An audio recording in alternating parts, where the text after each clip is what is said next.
सो good evening once again. दिख रहा है आप लोगों को प्रॉपर?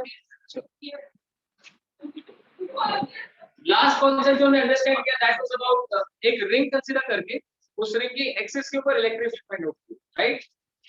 उसका रिजल्ट बताया फटाफट क्या आता? E is equal to x upon right? आपको इसके बारे में छोटी सी अंडरस्टैंडिंग होनी चाहिए। रिंग के एग्जैक्टली सेंटर के ऊपर इलेक्ट्रिक फील्ड कितनी होती है? 0, राइट? सेंटर के ऊपर 0 कैसे होती है वो देख ले एक बार। अगर ये कंप्लीट रिंग बनाया, सेंटर कंसीडर किया, इधर अगर एक एलिमेंट चूज करते हैं, इस एलिमेंट की इलेक्ट्रिक फील्ड अगर अवे है तो इसके डायमेट्रिकली ऑपोजिट इधर जो एलिमेंट कंसीडर करोगे उसकी फील्ड भी तो इस तरफ होगी और बराबर होगी। ये दोनों फील्ड्स एक दूसरे को कैंसिल करेंगे। ऐसे ही आप जो भी एलिमेंट चूज करोगे उसके एकदम ऑपोजिट एक एलिमेंट आएगा, उनकी फील्ड आपस में पेयर्स में कैंसिल कर दीजिए। Hope it is clear? So इस तरह से एक यूनिफॉर्मली चार्ज रिंग के सेंटर पे नेट इलेक्ट्रिक फील्ड 0 आएगा। अब अगर आप इस एक्सप्रेशन के पॉइंट ऑफ व्यू से भी देखें तो x को 0 पुट करने से ओवरऑल रिजल्ट कितना बन रहा है? 0। दूसरी बात, किसी भी चार्ज कॉन्फ़िगरेशन से जब दूर जाते हैं तो does the electric field reduce? Exactly, एक चार्ज से दूर जाने पर फील्ड रिड्यूस करती है। तो इंफिनिटी पे जाके, क्यों विशाल, इंफिनिटी पे जाके फील्ड कितनी बन जाएगी? 0। तो नकाब का गलत फायदा ना उठाएं। अगर आप एग्जैक्टली सेंटर पे कंसीडर करेंगे तो भी फील्ड 0 और इंफिनिटी पे कंसीडर करेंगे तो भी फील्ड 0। तो अब समझिए इस बात को, सेंटर से इंफिनिटी जाने में क्या चेंज हुआ होगा? फील्ड 0 से 0 कैसे गई होगी? पहले बड़ी होगी फिर कम। तो field first increases then decreases. अब कंपटीशन में तो हम इसे फाइंड आउट करते हैं कि कहां पे मैक्सिमम होगी, डिफरेंशिएशन से करना पड़ता है।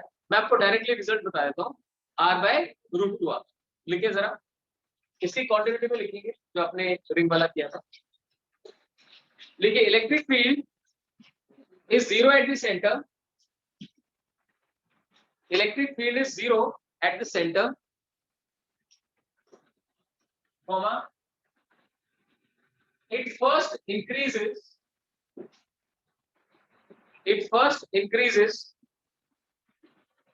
to attain maximum value.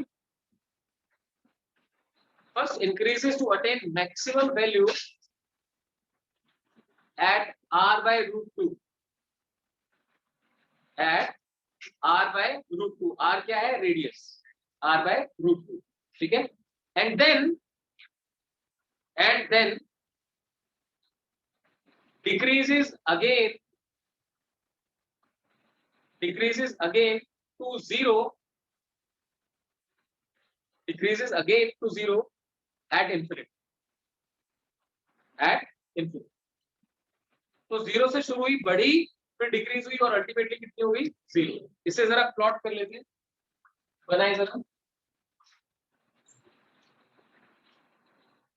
Electric field versus distance, centre of ring यहाँ पे किसी रखते, सेंटर पे 0 थी, बढ़ी, मैक्सिमम हुई, फिर वापस टच नहीं करवाने से ये एसिम्प्टोट है, इंफिनिटी में जाके टच।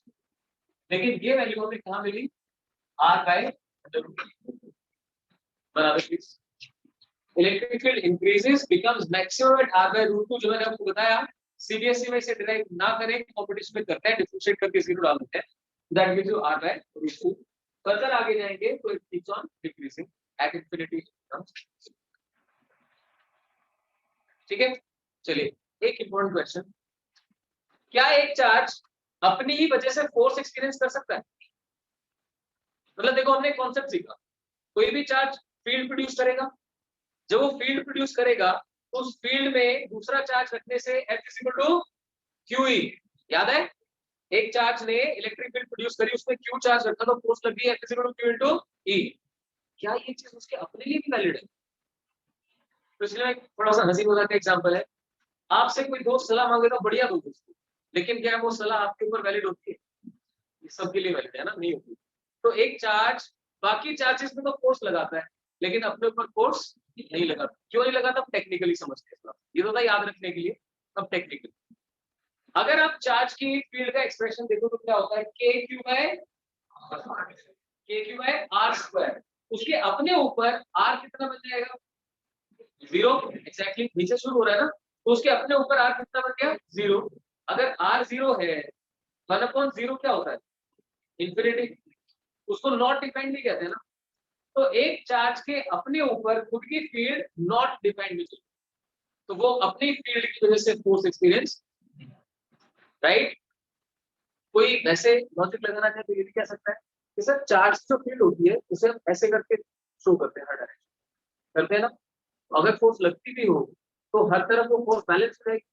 बट आपको क्लियर होना चाहिए, देखिए सर क्वेश्चन की फॉर्म में लिखिए, does a charge experience force, does a charge experience force due to its own electric field? Does a charge experience force due to its own electric field?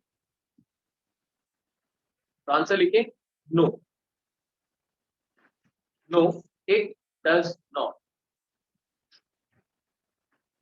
it does not, fine.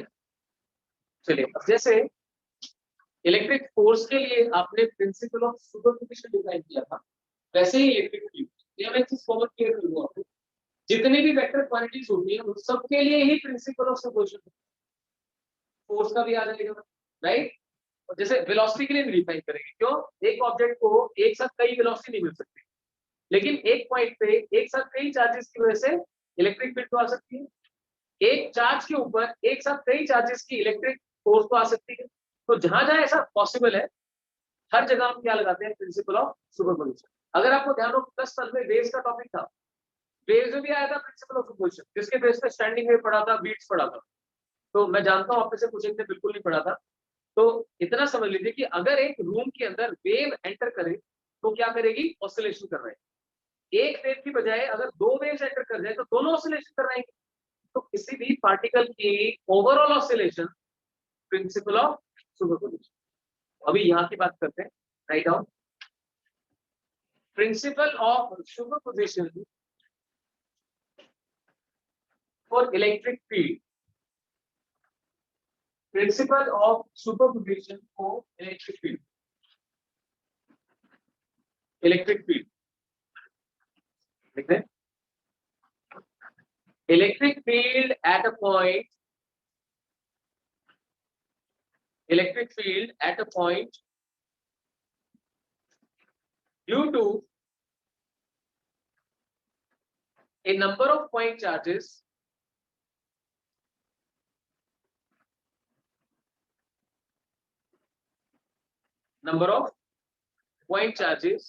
is given by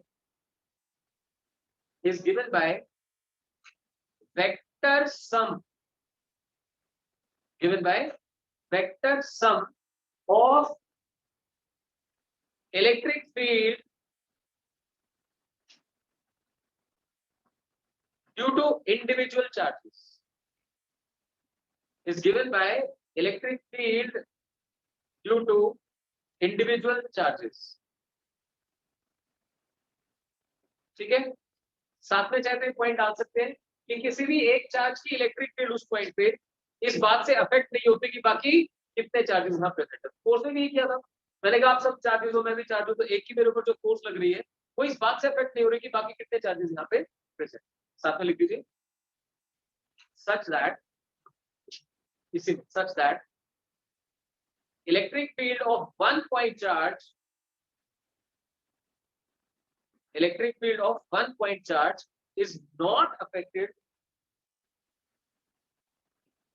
of one point charge is not affected by the presence of other charges,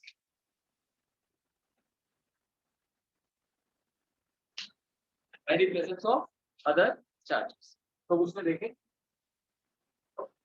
ये बना लीजिए, this is a point जहां पे आप electric field find करना चाहते हैं।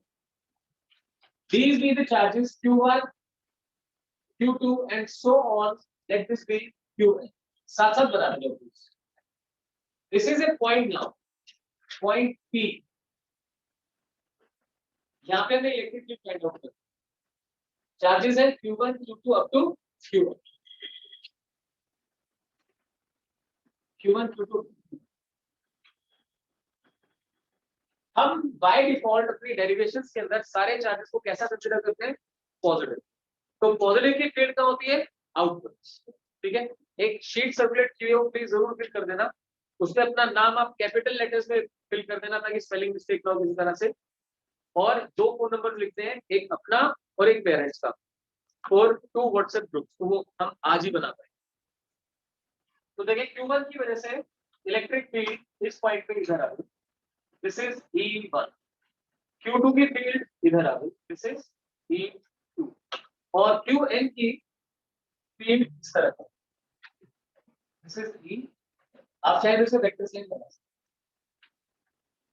तो पहले अपने चार्जेस शो किए, अब आप इलेक्ट्रिक फील्ड शो कर रहे हैं 1 1 2 एंड L की वजह से। बनाए please.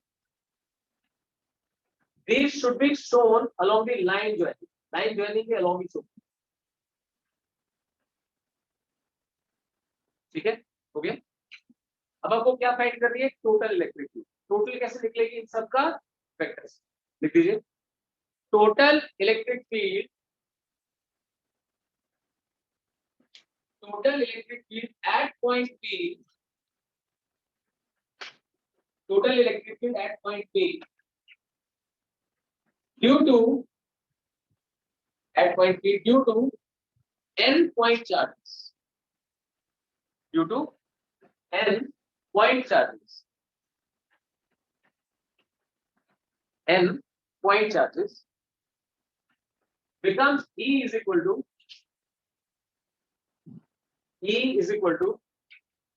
E1 plus E2 and so on up to En, E1 E2 up to En। ठीक है, तो इसे लिख सकते हैं summation of EI, I goes from 1 to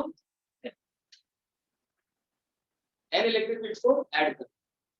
अब याद करो फोर्स में आपने क्या किया, F12 को क्या लिखते थे, K Q1 Q2 R1 minus R2 upon, अच्छा R12 का मतलब क्या होता था, force on Q1 Q2 Q2। इसमें क्या लिखा था याद है, Q0 Qi है ना, Q0 Qi, तो R0 माइनस Ri था। यहाँ देखो आपने FOI को क्या लिखा, K Q0 Qi upon R0 minus Ri modulus Q, और यहाँ पे R0 माइनस Ri आया ध्यान, कुछ न्यूमेरिकल भी किया था आपने इसको यूज। तो इसी चीज को यहाँ पे यूज करने जा रहा हूँ। अगर यहाँ पे चार्ज नहीं लिखा तो इस फॉर्मूले में सिर्फ एक चीज मिस होगी, दैट इज Q0।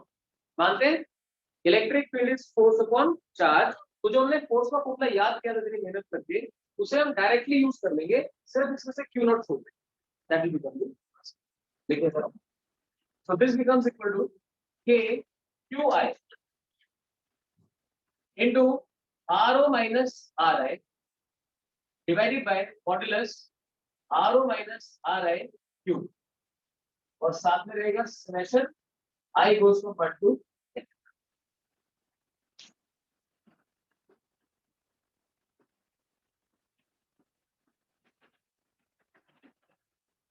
ठीक है, आपको ये कंफर्टेबल लगेगा अगर आप इसको ठीक से फॉलो करोगे। Electric field is force upon charge, तो जो फोर्स का फॉर्मूला था उससे मैंने Q नॉट हटा दिया, सिर्फ बाकी है K Qi R0 minus Ri। इस वाला आपको याद नहीं, 1500 के ध्यान से बार-बार देखो, याद होना चाहिए।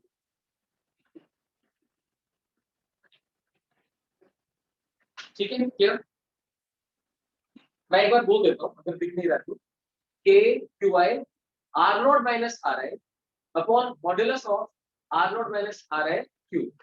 अब तो क्लियर है, ये सिर्फ एक डेरिवेशन है 2 मार्क्स के लिए, एग्जाम में अगर आ जाए, state principle of superposition for electric field, तो आप बताएंगे ये आप किसके लिए कर रहे हैं, n चार्जेस के लिए। n चार्जेस में मिलकर इस पॉइंट पे जो इलेक्ट्रिक फील्ड प्रोड्यूस कर रही है वो ऐसे। क्या हम इसका कोई न्यूमेरिकल कर चुके हैं, तो जो आपने कोई न्यूमेरिकल पर्पस में किया है जिसमें एक पॉइंट पे 2 चार्जेस की फील्ड निकाली हो, नल पॉइंट निकाला है, नल पॉइंट के लिए दो चार्जेस की फील्ड निकाली। तो एक्चुअली क्या होता है जब हम इसको पढ़ते हैं ना तो लगता है अच्छा पता नहीं क्या कर रहे हैं, इसका जो यूज है वो यूज आप ऑलरेडी कर चुके हो। जब भी आपको एक पॉइंट पे दो या ज्यादा चार्जेस की फील्ड निकालनी हो तो ऑटोमेटिकली आप इसको यूज करते हैं। ठीक है, चलिए भाई नया टॉपिक शुरू करते हैं। एनसीईआरटी बैक एक्सरसाइज में उसके ऊपर क्वेश्चन 11th में आप सबने प्रोजेक्टाइल पढ़ा था। एक बार क्विकली मेरे साथ एक दो चीजों की रिवाइज करना। अगर एक ऑब्जेक्ट को ऐसे हॉरिजॉन्टली प्रोजेक्ट किया जाए विद स्पीड यू तो वो ऐसा पाथ फॉलो करता है, क्या बोलते हैं इस पाथ को? Parabolic path, right. यहाँ पे आप हॉरिजॉन्टल वेलोसिटी u कंसीडर करते हो और इनिशियल वर्टिकल वेलोसिटी कितनी होती है? 0, क्योंकि फेंका ही हॉरिजॉन्टल है ना। जब हॉरिजॉन्टल फेंका है तो वर्टिकल कंपोनेंट कितना हो गया? 0।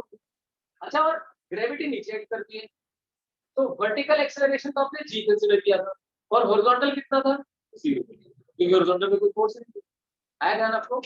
फिर देखिए मेरे साथ, अगर हम एक ऑब्जेक्ट को हॉरिजॉन्टली थ्रो करते हैं तो उसके पास इनिशियल हॉरिजॉन्टल वेलोसिटी तो है लेकिन वर्टिकल नहीं है। हॉरिजॉन्टल में कोई फोर्स नहीं लग रही इसलिए हॉरिजॉन्टल में कोई एक्सेलरेशन नहीं। एक्सेलरेशन कहाँ है? वर्टिकल। एग्जैक्टली ऐसा ही क्वेश्चन इलेक्ट्रिक फील्ड का, और आपको बता रहा हूँ ये एनसीईआरटी बैक एक्सरसाइज का क्वेश्चन। देखिए लिखिए, to derive expression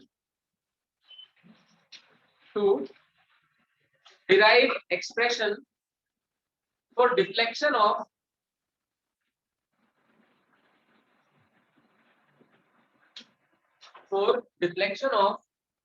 charge particle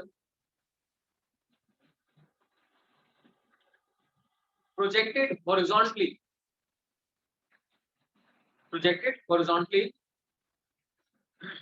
in a vertical electric field. To find the deflection of a charged particle projected horizontally in a vertical electric field. ठीक है, बनाया सर। I'll try कि मैं इसको ऊपर वाले पार्ट में रखूं।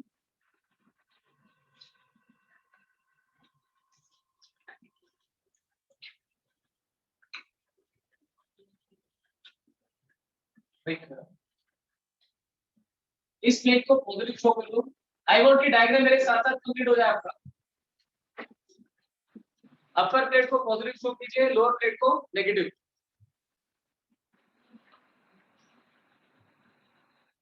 हो गया? ऑब्वियसली इलेक्ट्रिक फील्ड कहां से कहां होती है? प्लस से माइनस या माइनस से plus. Electric field positive charge के लिए आउटवर्ड होती है और नेगेटिव चार्ज के लिए इनवर्ड। तो ऑब्वियसली कहां से कहां होगी? पॉजिटिव से नेगेटिव, पॉजिटिव से आउटवर्ड, नेगेटिव के लिए inward. So it's directed downwards. Downward electric field E exist करता है, बराबर है।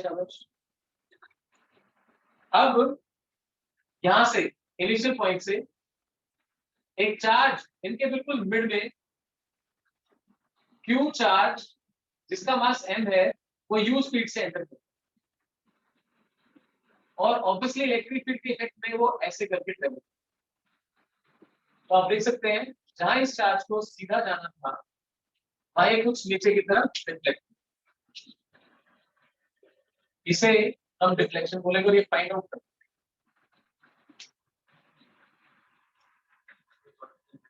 डायग्राम बना लो, सारा लिखूंगा। पॉजिटिव प्लेट, नेगेटिव प्लेट, याद रहे इलेक्ट्रिक फील्ड कहां से कहां होती है? पॉजिटिव से नेगेटिव। तो इलेक्ट्रिक फील्ड डाउनवर्ड आ गई। क्यू चार्ज मास m वेलोसिटी u हॉरिजॉन्टली कहां से? बिल्कुल मिडिल में से प्रोजेक्ट किया और ये इस तरह का पाथ फॉलो करके आ रहा है और यहां से फिर आगे निकल जाएगा सीधा, क्योंकि अब इलेक्ट्रिक फील्ड के इफेक्ट से बाहर। सेकंड लास्ट बेंच पे क्या आपको पेन चाहिए? आप काफी डिस्टर्ब हो रहे हैं काफी देर से। चलिए देखिए, आप लिखिए, let a charge q having mass m, charge q having mass m be projected horizontally be projected horizontally with velocity u, projected horizontally with velocity u midway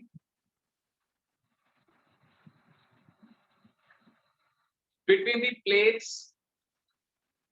as shown, midway between the plates as shown. Situation तो समझ आ गई ना क्या करना है। मान लो इसी room के अंदर जो ऊपर टॉप है ये पॉजिटिवली चार्ज है और जो फ्लोर है वो नेगेटिवली चार्ज, उससे एक vertically downward electric field set होता है। मान लीजिए मेरे हाथ में ये चार्ज है, पॉजिटिव चार्ज है। अगर मैं अभी हम ग्रेविटी को कंसीडर नहीं करते, यहाँ पे ग्रेविटी कंसीडर नहीं करते। अगर मैं पॉजिटिव चार्ज को थ्रो करूंगा तो नो डाउट वेलोसिटी तो हॉरिजॉन्टली है, लेकिन इलेक्ट्रिक फील्ड नीचे की तरफ है। आई होप ये सबको याद है। पॉजिटिव चार्ज के ऊपर जो फोर्स लगती है वो इलेक्ट्रिक फील्ड की डायरेक्शन में लगती है कि ऑपोजिट लगती है? डायरेक्शन में। और नेगेटिव के ऊपर ऑपोजिट। चलिए देखते हैं, आप बताएंगे मुझे। अगर इलेक्ट्रिक फील्ड ई है और क्यू चार्ज है तो फोर्स का फॉर्मूला क्या होता है? F is equal to Q E. Very good, F is equal to Q E. तो क्या उसी फॉर्मूले से समझ आता है कि अगर चार्ज पॉजिटिव होगा तो force will be in the direction of electric field, और चार्ज नेगेटिव होगा तो माइनस साइन आ जाएगा, यानी force will be opposite to electric field. तो अभी हम इस चार्ज को पॉजिटिव मान के चल रहे हैं, तो इसके ऊपर जो फोर्स लगी वो इलेक्ट्रिक फील्ड की डायरेक्शन, जैसा उसने बताया फोर्स आ जाएगी क्यू ई। अब सोचो प्रोजेक्टाइल में आपको क्या चाहिए होता था? एक्सेलरेशन। भाई फोर्स से एक्सेलरेशन कैसे निकलेगा? मास से डिवाइड करके, बिल्कुल सही। तो फोर्स आ गई क्यू ई और एक्सेलरेशन आ गया क्यू ई बाय एम। ए तो निकाल रहे हैं ना, क्यू ई बाय एम। लिखिए शाबाश, कोई बात नहीं। Write down, write down. Charge particle experiences no force along horizontal. Charged particle experiences no force along horizontal, and hence motion is, अगर कहीं एक्सेलरेशन ना हो, फोर्स ना हो, तो मोशन कैसा होता है? Uniform. Hence motion is uniform along horizontal. ये तो एक्सपेक्ट कर सकता हूँ, पता होना चाहिए आपको। कहीं पे फोर्स नहीं लग रही, एक्सेलरेशन नहीं है, तो वेलोसिटी कांस्टेंट है, दैट मींस मोशन कैसा है? यूनिफॉर्म। अच्छा, यूनिफॉर्म मोशन में तो एक इक्वेशन होती है, displacement is equal to velocity into time, क्योंकि ये तो है नहीं। अब याद करो जो सेकंड इक्वेशन थी, इक्वेशन ऑफ मोशन में, वो क्या थी? S is equal to ut plus half at square. यहाँ से देख लो a नहीं है तो s क्या बन गया? ut। बट मेरा मानना है बीइंग साइंस स्टूडेंट इतना तो क्लियर होना चाहिए कि एक्सेलरेशन है ही नहीं, तो सीधा s is equal to ut। Done. तो यहाँ पे आप देखो, इस पूरे पाथ को कवर करने में मान लो t टाइम लगा। अब आप इस लेंथ को x लिख दीजिए, ऐसे डिफाइन कर दीजिए, ये length x। x horizontal length cover करने में वर्टिकल डिस्प्लेसमेंट कितनी आ गई? y है। ये y लिखना है x से खोल, ठीक है? अब लिखते जाएंगे। Let the time taken be t, let the time taken be t। लिखें x is equal to ut। अब यहां से आपका काम शुरू होता है। देखो मैंने सारे कॉन्सेप्ट समझा दिया आपको, अब आपको कंट्रीब्यूट करना चाहिए कि हॉरिजॉन्टल में एक्सेलरेशन नहीं है तो क्या इक्वेशन यूज होगी? s is equal to ut। तो जैसे ही x बोला तो फटाफट आपकी तरफ से आ सकते हैं sir, x is equal to u into t। लिखें please, x is equal to ut, और हमें ना t सब्स्टिट्यूट करना पड़ेगा। तो क्या लिख रहे हैं? t is equal to x by u। एक बार करते जाओ जो बोल रहा हूं साफ से, t is equal to x by u। ठीक है सूर्य प्रताप, यार ये सेकंड इक्वेशन जो मैं बार-बार बोल रहा हूं कौन सी है? s is equal to ut plus half at square. ठीक है, एक छोटा सजेशन है कि हमेशा इनके साथ नहीं करना, कभी अलग-अलग बैठ। आपका जो क्लास रिस्पांस मैंने देखा है 2 दिन में, दैट वाज एक्सीलेंट, उसे खराब नहीं करना।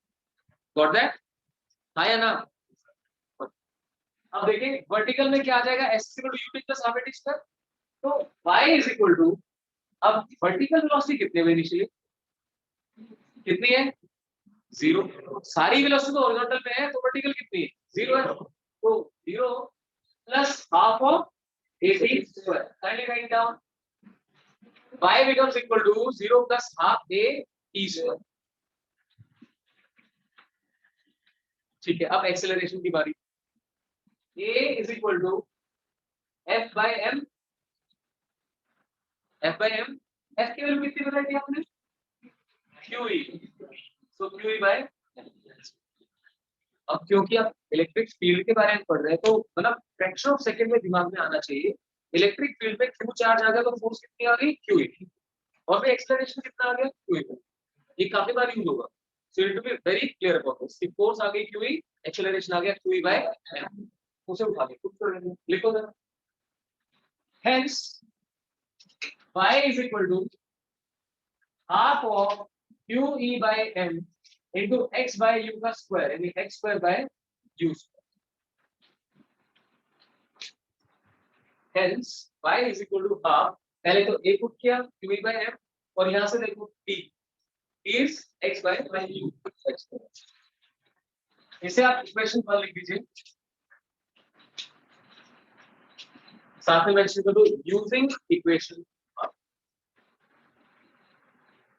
Using equation. ठीक है, डन। चलो अब एक बार मेरे साथ इस डेरिवेशन को उठाना। इस क्वेश्चन में क्या कोई इनिशियल वर्टिकल वेलोसिटी है? यस और नो? इनिशियल वर्टिकल वेलोसिटी है? नहीं, सिर्फ हॉरिजॉन्टल वेलोसिटी। क्या हॉरिजॉन्टल में कोई एक्सेलरेशन है? नहीं है, सिर्फ वर्टिकल में एक्सेलरेशन। हॉरिजॉन्टल के लिए हमने क्या इक्वेशन लगाई? x = ut, वहां से t निकाल दिया, t = x by u। फिर मेन तो में y चाहिए था, y की इक्वेशन क्या बन गई? आपने डी। अब a चाहिए तो एकदम से क्लिक करना है, इलेक्ट्रिक फील्ड है q by m, तो टाइम नहीं लगना चाहिए, डायरेक्ट होना चाहिए half q by m into x by। अब जो बच्चे 70 में से 70 नंबर लेने वाले होते हैं वो अपने आप को इस लेवल पे लेके आते हैं, सर इसमें तो कुछ है ही नहीं, हमने डिफ्लेक्शन देखनी थी, y = half a t square, a कितना q by m और t कितना x by। तो ये डायग्राम जैसे दिमाग में बैठेगा तो ये करना बहुत ही आसान है। क्लियर? अब समझना यहाँ से क्या क्या चीजें हमें इंटरप्रेट करनी है जिसके ऊपर क्वेश्चन बनता है। लिखे जरा, as y proportional to x square, as y proportional to x square, so the path is parabolic,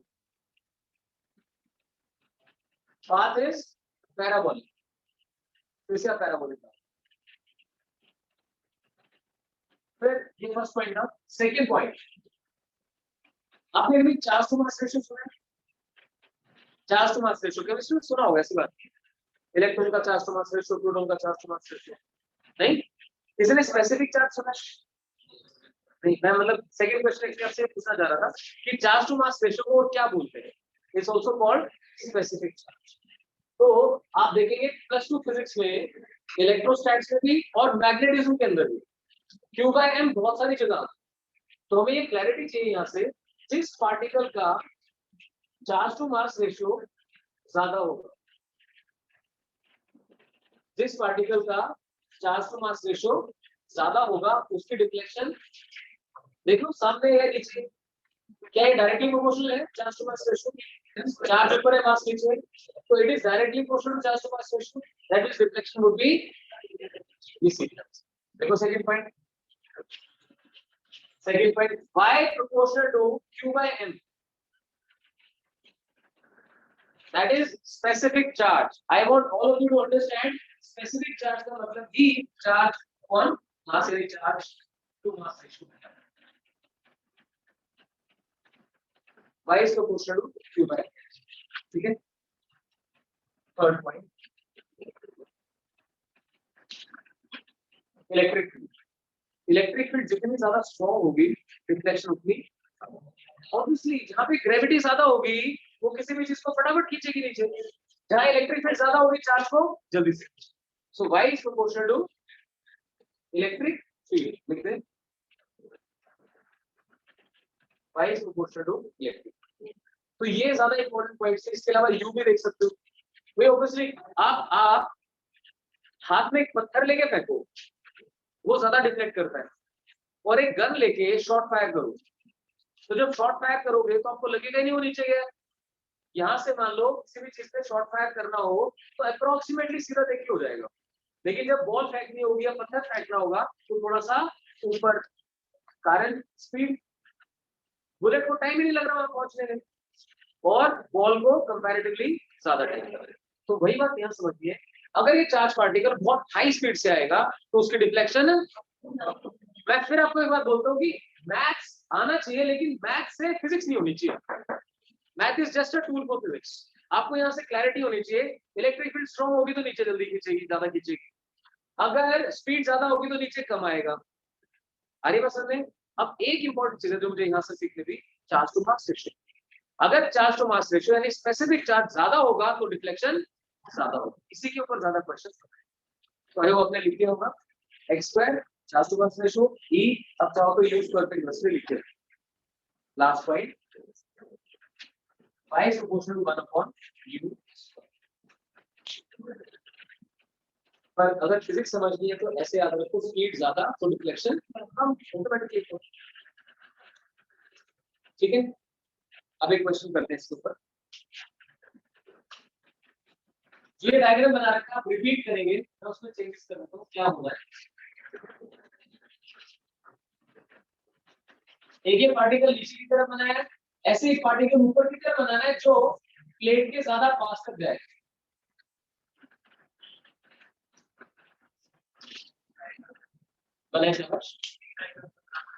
आपने नया डायग्राम बनाया क्योंकि आपको फिटिंग नहीं कर पाएंगे ना। यहाँ देखिए इलेक्ट्रिक फील्ड नीचे, एक चार्ज पार्टिकल ऐसे करके नीचे आया नेगेटिव प्लेट के पास और एक पॉजिटिव के पास गिरा।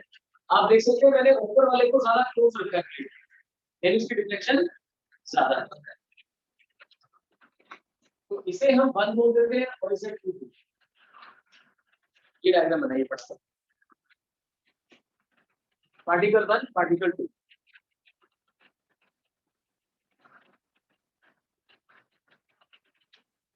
रॉन्ग, क्वेश्चन की स्टेटमेंट लिखिए।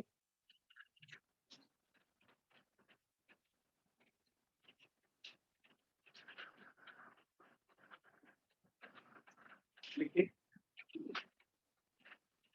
Part 1, identify the nature of these charges।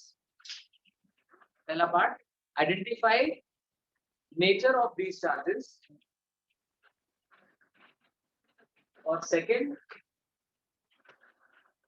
which one has greater charge to mass ratio।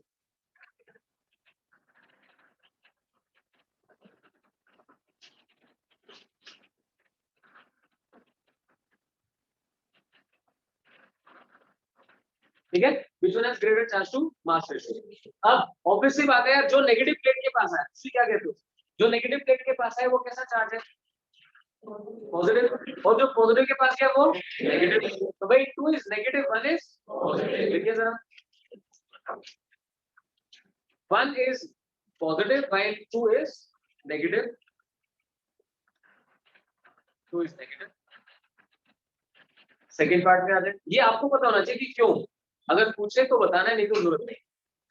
अब किसका 400 मास रेशियो ज्यादा, गीतांश क्या कहते हो, क्यों भाई,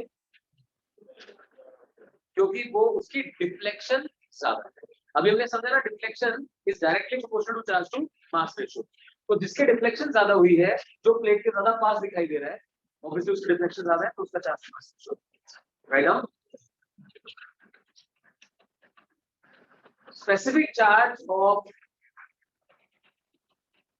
second particle is greater, specific charge of second particle is greater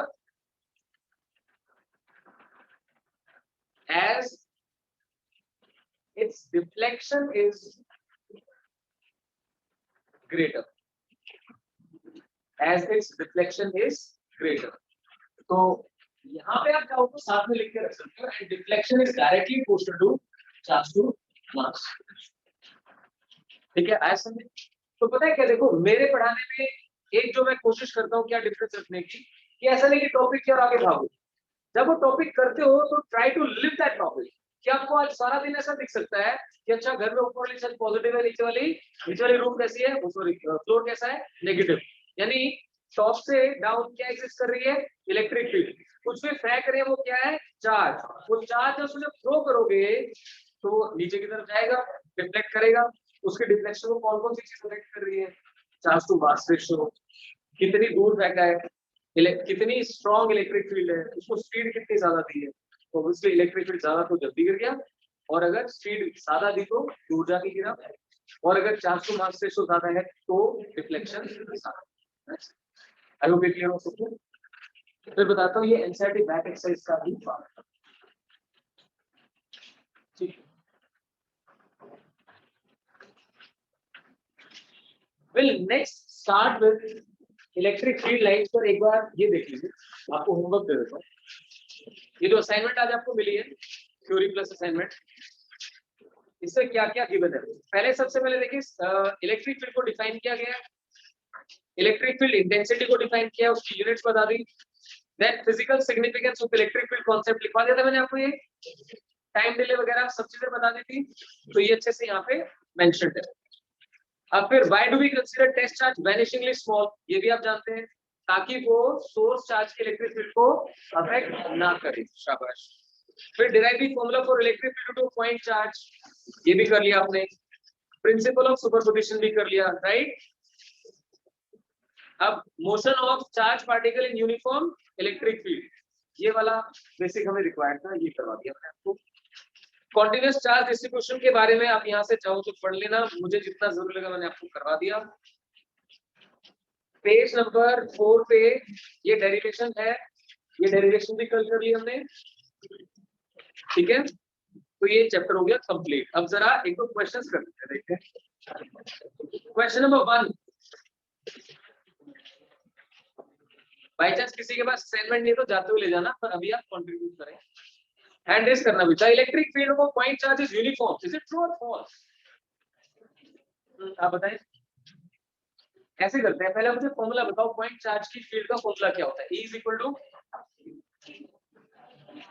KQ upon R square, KQ upon R square, R square, R square. तो सोच के बताइए, अगर R चेंज करेगा तो क्या इलेक्ट्रिक फील्ड सेम रहेगी? ये समझना। जब फॉर्मूला पता है तो उसमें वो चीज आइडेंटिफाई करो, क्या हुआ क्या हुआ क्या हुआ, मतलब R आइडेंटिफाई करना था। R चेंज हो रहा है मतलब इलेक्ट्रिक फील्ड भी change, right. Second, a charged particle always move in the direction of electric field. Is this statement true or false? क्या एक चार्ज पार्टिकल हमेशा इलेक्ट्रिक फील्ड की डायरेक्शन में चलेगा? मैं आपको हाथ कंगन को आरसी क्या और पढ़े लिखे को फारसी क्या, आजकल बोलते हैं ना, हम छोटे तक सारे बोला करते थे कि मतलब जो काम करके दिखाया जा सकता है उसके लिए और कुछ क्यों सोचे। देखो जरा, अगर मैं इसे हॉरिजॉन्टली थ्रो करूं, हॉरिजॉन्टली थ्रो करूं, तो क्या ये तब भी ग्रेविटेशनल फील्ड की डायरेक्शन में जाएगा? एग्जैक्टली, मतलब अभी तो जा रहा है, ध्यान देना। क्या आप ये मानते हैं यहाँ पे ग्रेविटेशनल फील्ड को वर्टिकली डाउनवर्ड मान सकते हैं? अगर मैं इसे रिलीज करूं तब तो सीधा गिरा नीचे, that means right now it's travelling in the direction of gravitational field. हाँ चलो ये सही कहा आपने, हम ऐसा मान लेते हैं ये चार्ज है और वही ऊपर पॉजिटिव नीचे नेगेटिव, और इलेक्ट्रिक फील्ड डाउनवर्ड्स है। अगर मैं इसे रिलीज करूं तो सीधा गिरेगा नीचे। अब तो सही कह रहा है क्वेश्चन, लेकिन भाई अगर मैं इसे ऐसे फेंकूं तो क्योंकि मैंने वेलोसिटी प्रोवाइड कर दी तो ये सीधा नीचे थोड़ी ना गिरेगा, ये तो ऐसे जाके गिरेगा। बस ये इसका आंसर है। No, a charged particle could travel in the direction of electric field only when it is released from rest. आगे बात समझे, लिखिए sir.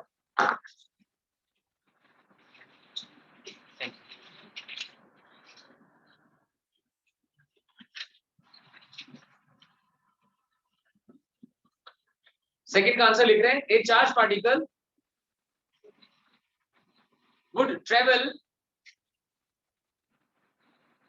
in the direction of electric field. Charged particle would travel in the direction of electric field if released from rest. If released from rest. ठीक है, आपको example समझ में आया ना? नीचे की तरफ इलेक्ट्रिक फील्ड थी, अगर मैं चार्ज को छोड़ता हूँ तब तो सीधा भागता है, अगर हॉरिजॉन्टली प्रोजेक्ट करता हूँ तब तो ऐसे जाता है ना, तो doesn't exactly follow the electric. Third one, how does a free electron at rest move in electric field. अब फिर से यहाँ पे एक इलेक्ट्रिक फील्ड है नीचे की तरफ, अगर मैं एक इलेक्ट्रॉन को रिलीज कर दूं, वो इलेक्ट्रॉन कहाँ जाएगा, नीचे या ऊपर। एक बार फिर से करते हैं, क्या आप सबको F is equal to Q ही पता है। सक्षम, क्या F is equal to Q ही पता है। F is equal to Q E में अगर Q पॉजिटिव है तब तो फोर्स इलेक्ट्रिक फील्ड के डायरेक्शन में है, और अगर Q नेगेटिव है तो फोर्स इलेक्ट्रिक फील्ड के।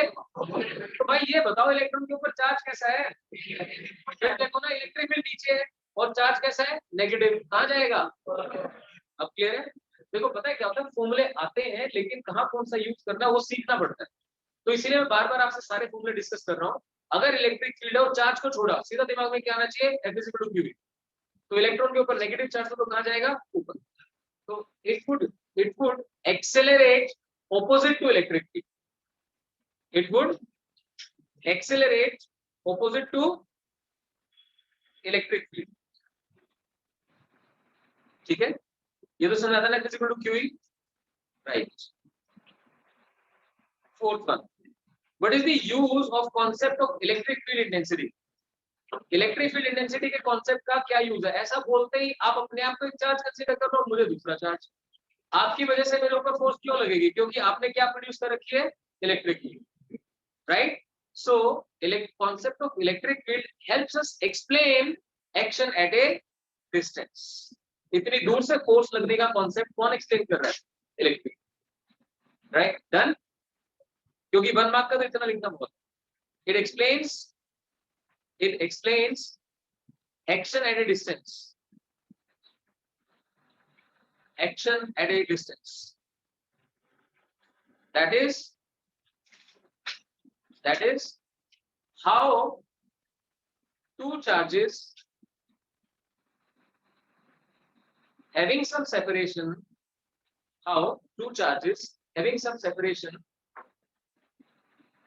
exert force on each other, exert force on each other.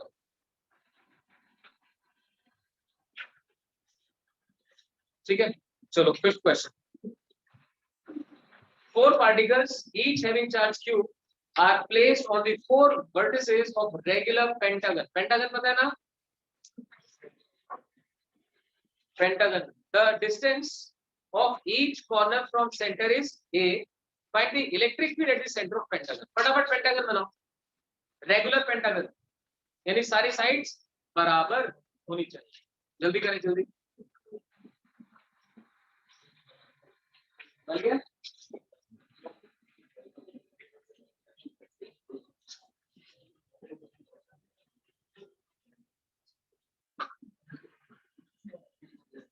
ठीक है, कुछ रेगुलर पेंटागन बन गया। अब सोचो अगर मैं इसके सारे वर्टिसेस पे क्यू चार्ज रख दूं, Q Q Q Q and Q, तो भाई इसके सेंटर पे ध्यान दे, सेंटर पे इलेक्ट्रिक फील्ड कितनी आई, 0। सबको पता है ये। रेगुलर फिगर कोई भी उठा लो, अगर सारे वर्टिसेस पे सेम चार्ज रख दिया तो सेंट्रोइड या सेंटर के ऊपर फील्ड कितनी रहती है, 0। तो अब अगर ये वाला चार्ज ना रखा और ये डिस्टेंस ए हो सारे, तो यहाँ पे कितनी इलेक्ट्रिक फील्ड आती है। ऐसा क्वेश्चन किया था हमने। अगर मैं क्यू को यहाँ ले आता हूँ तब तो फील्ड कितनी आती है, 0, और क्यू को हटा देता हूँ तो ये सारे फील्ड प्रोड्यूस कर रहे हैं। तो भाई ये सारे मिलकर उतनी तो फील्ड प्रोड्यूस कर रहे हैं जितनी अकेला करता है, तभी तो ये उन सारों की फील्ड को 0 कर देता है। ये वाली बात प्लीज एक बार ध्यान से सुनिएगा। अगर ये यहाँ पर नहीं है तो कुछ इलेक्ट्रिक फील्ड है, और जैसे इसको लाता हूँ इलेक्ट्रिक फील्ड 0 हो जाती है। इसका मतलब ये अकेला जितनी इलेक्ट्रिक फील्ड प्रोड्यूस कर रहा है, बाकी मिलकर उतनी इलेक्ट्रिक फील्ड प्रोड्यूस कर रहे हैं, लेकिन डायरेक्शन ऑपोजिट। इन सब ने मिलकर फील्ड सपोज इधर प्रोड्यूस कर रखी है, ये अकेला इधर करता है। That's all. तो लिखो जरा, देखिए electric field due to rest 4 charges, electric field due to rest 4 charges is equal and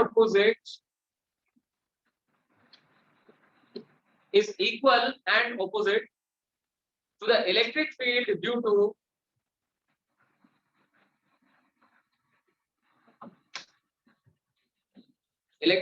to same charge present at fifth vertex.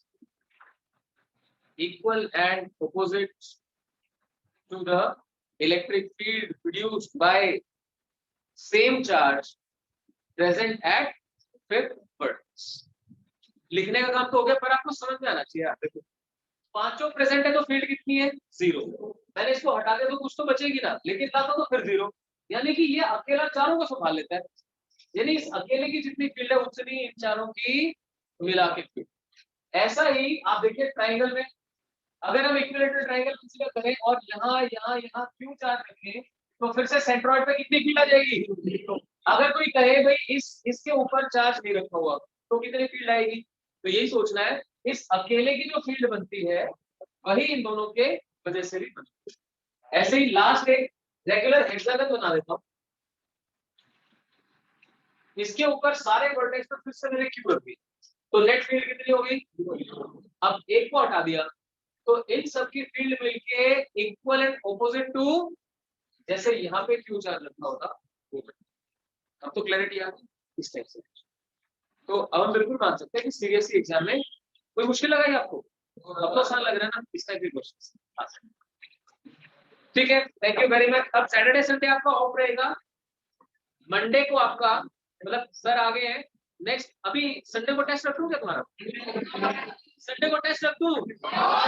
Sunday को टेस्ट रख दूं? मेरी आवाज ऊंची आ रही है, तुम तुम्हारे काफी नहीं आते। कोई बात नहीं, इस वीक रिलैक्सेशन है।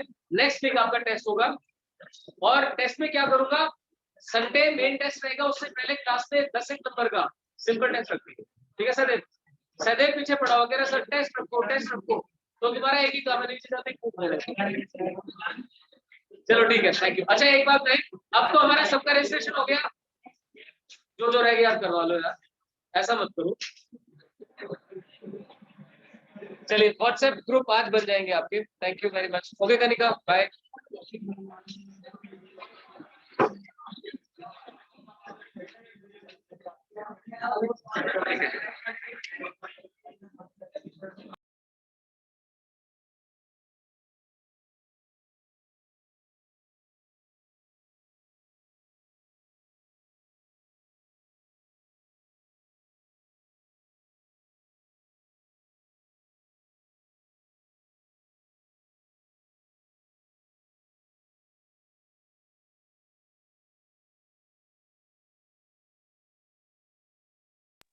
शुरू क्लासेस नहीं लगा रखी?